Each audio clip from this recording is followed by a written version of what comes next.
অন্তর্বর্তী সরকারকে একরকম স্পষ্ট হুঁশিয়ারি দিলেন বিএনপি নেতা ইঞ্জিনিয়ার ইশরাক হোসেন। তিনি বলেন, ফেব্রুয়ারির পর যদি নির্বাচন পেছানো হয় তাহলে এই সরকারকে 1 ঘন্টাও ক্ষমতায় থাকতে দেব না। উনি রাজি, আমরা রাজি। এই ফেব্রুয়ারি থেকে যদি একদিনও পেছানোর চেষ্টা করে এই সরকারকে 1 ঘন্টা আমরা রাখবো না।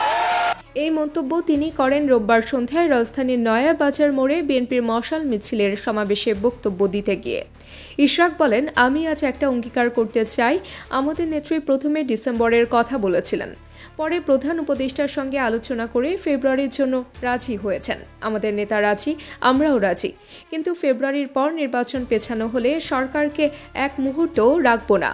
এ সময় তিনি এনসিপিকে উদ্দেশ্য করে আরও বলেন, বাংলাদেশে একটা নির্বাচনী এলাকাও নেই যেখানে এনসিপির কেউ জিততে পারবে।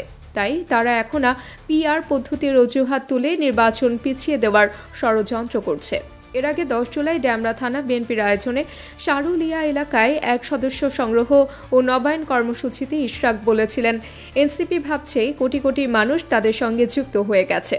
কেউ কেউ বলছে বিএনপি 17 বছরে যা পারেনি তারা নাকি 8 মিনিটেই করে দেখিয়ে দিয়েছে। আমি এখনই চ্যালেঞ্জ ছুড়ে দিচ্ছি, 5 মিনিট সামনে দাঁড়িয়ে থাকতে পারবে কিনা সেটাই দেখি আগে। তাবাসসুম হক, আনিকা, ডেইলি আওয়ার, বাংলাদেশ।